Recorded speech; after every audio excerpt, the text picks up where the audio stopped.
Hi friend, ரொம்ப டேஸ்டியான முட்டை பணியார குழம்பு.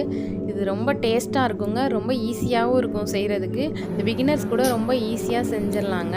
நீங்கள் ஒரு வாட்டி ட்ரை பண்ணி பாருங்கள். உங்களுக்கு பிடிச்சிருந்தா நீங்கள் கமெண்ட் பண்ணுங்கள். இப்போ இதை வீடியோ ஸ்கிப் பண்ணாமல் நீங்கள் எண்டு வரைக்கும் பாருங்கள். அப்போ தான் நான் எப்படி செய்கிறேன்னு சொல்லி உங்களுக்கு தெரியும். இப்போ இதுக்கான இன்க்ரீடியன்ட்ஸ் என்னென்னு சொல்லி பார்த்துலாம் வாங்க. 2 பெரிய வெங்காயம், ஒரு பச்சை மிளகாய் எடுத்து கட் பண்ணி வச்சுருக்கேன். 5 முட்டை எடுத்து வச்சுருக்கேங்க. ஒரு 5 சின்ன தக்காளி எடுத்து கட் பண்ணி வச்சுருக்கேங்க. கொஞ்சம் வெங்காயம், கொஞ்சம் பூண்டு, கொஞ்சம் இஞ்சி போட்டு அரைச்சி எடுத்து வச்சுருக்கேங்க. கொஞ்சம் தேங்காய், பட்டை, சோம்பு போட்டு அரைச்சி எடுத்து வச்சுருக்கேங்க. உங்களுக்கு எவ்வளோ தேவையோ அதுக்கேற்ற மாதிரி நீங்கள் முட்டை எடுத்துக்கோங்க. அதுக்கேற்ற மாதிரி அளவுகளையும் கொஞ்சம் கூட்டிக்கோங்க. இப்போ 5 முட்டையை நம்ம உடச்சி ஊற்றிக்கலாம்.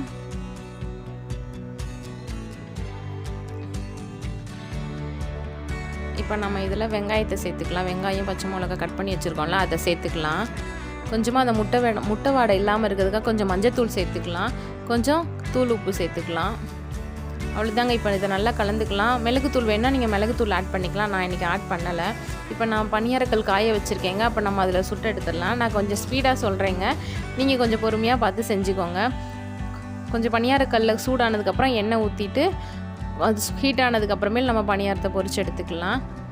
இது நல்லா ஒட்டாமல் வந்துடுங்க. இது ரொம்ப டேஸ்ட்டாக இருக்கும். அப்படியே கூட இதை சாப்பிட்லாம்.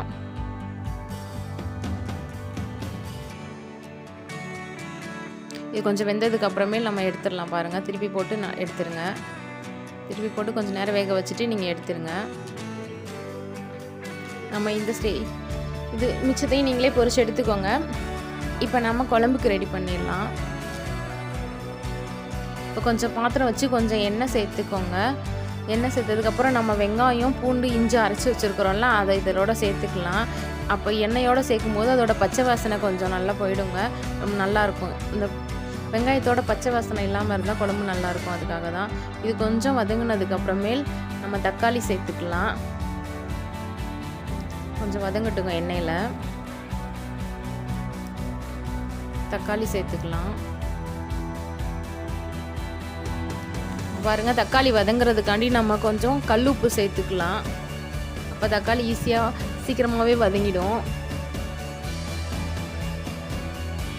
தக்காளி நல்லா மசிய வேக விட்டுருங்க. அப்போ தான் நல்லாயிருக்கும்.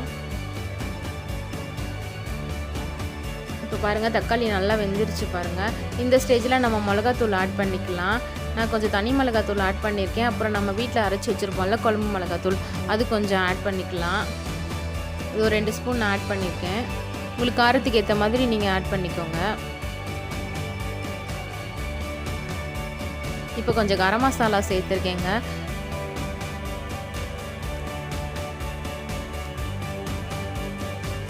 அவ்வளோதாங்க. ஒரு சிலர் இதுக்கு நிறைய ஸ்பைசஸ் ஆட் பண்ணுவாங்க. நான் நிறைய ஆட் பண்ண மாட்டோம். நீங்கள் இந்த மாதிரி செஞ்சு பாருங்கள். இது ரொம்ப டேஸ்ட்டாக இருக்கும். இப்போ இந்த மசாலாலாம் வதங்குறதுக்காண்டி கொஞ்சம் டைம் எடுத்துக்கலாங்க. கொஞ்சம் எண்ணெயிலே அது கொஞ்சம் வதங்கட்டும். ஒரு 5 மினிட்ஸ் வெயிட் பண்ணலாம். இப்போ பாருங்கள், கொஞ்சம் வதங்கிருச்சு. இப்போ நம்ம தண்ணி சேர்த்துக்கலாம். நான் கொஞ்சம் புளி சேர்த்துருக்கேங்க. கொஞ்சமாக புளி சேர்த்துக்கோங்க. அப்போ அந்த புளிப்பு டேஸ்ட்டோட ரொம்ப நல்லா இருக்குங்க. கொஞ்சமாக சேர்த்துக்கோங்க. ரொம்ப இல்லை, ரொம்ப கொஞ்சம் ஒரு புளியங்கொட்டை சைஸில் அளவுக்கு புளி சேர்த்துக்கோங்க. பாருங்கள், இவ்வளோ தாங்க சேர்த்துருக்கேன். கொஞ்சமாக சேர்த்துக்கோங்க, ரொம்ப சேர்த்துறாதீங்க. இது கொஞ்சம் புளியோட பச்சை வாசனை போட்டோம். இப்போ பாருங்கள், நல்லா கொதிச்சு வந்துருச்சு. பாருங்கள், இந்த ஸ்டேஜில் கொஞ்சம் அரைச்சி வச்சுருக்க தேங்காய், பட்டை, சோம்பு போட்டு அரைச்சி வச்சுருக்கோம்ல, கொஞ்சம் வேணும்னா ஜீரகம் போட்டு அரைச்சிக்கோங்க. அது ரொம்ப நல்லாயிருக்கும். அதை சேர்த்துக்கோங்க இதோட. இப்போ இது லைட்டாக கொதிச்சதுக்கப்புறமேல் நம்ம முட்டை சேர்த்துக்கலாம்.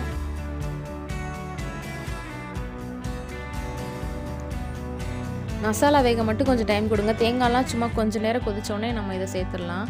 அவ்வளோதாங்க, ஒரு 5 மினிட்ஸில் ரெடி ஆகிடும். இதோட சாரெல்லாம் அந்த முட்டையோடு இறங்கி நல்லா டேஸ்ட்டாக இருக்குங்க. இப்போ இது ஒரு 5 மினிட்ஸ் கழித்து நம்ம தாளித்து விட்டுறலாம். அவ்வளோதாங்க. இப்போ நம்ம தாளித்து விட்டுறலாம். நான் எப்போயுமே குழம்பு வைக்கும்போது நான் கடைசியில் ஒரு ஆட்டி தாளித்து விடுவேங்க. அது குழம்புக்கு இன்னும் ரொம்ப டேஸ்ட்டு கொடுக்கும். சில பேர் ஆரம்பத்திலே தாளிச்சிருவாங்க. ஆரம்பத்திலே கொஞ்சம் எண்ணெய் விட்டால் கூட கடைசியில் ஒரு ஆட்டி அந்த கடுகு, அந்த வெங்காயம்லாம் போட்டு தாளிப்போம்ல, அது இன்னும் ரொம்ப டேஸ்ட்டாக இருக்கும். இப்போ நம்ம குழம்புல கொஞ்சம் மல்லி இலை சேர்த்துக்கலாங்க.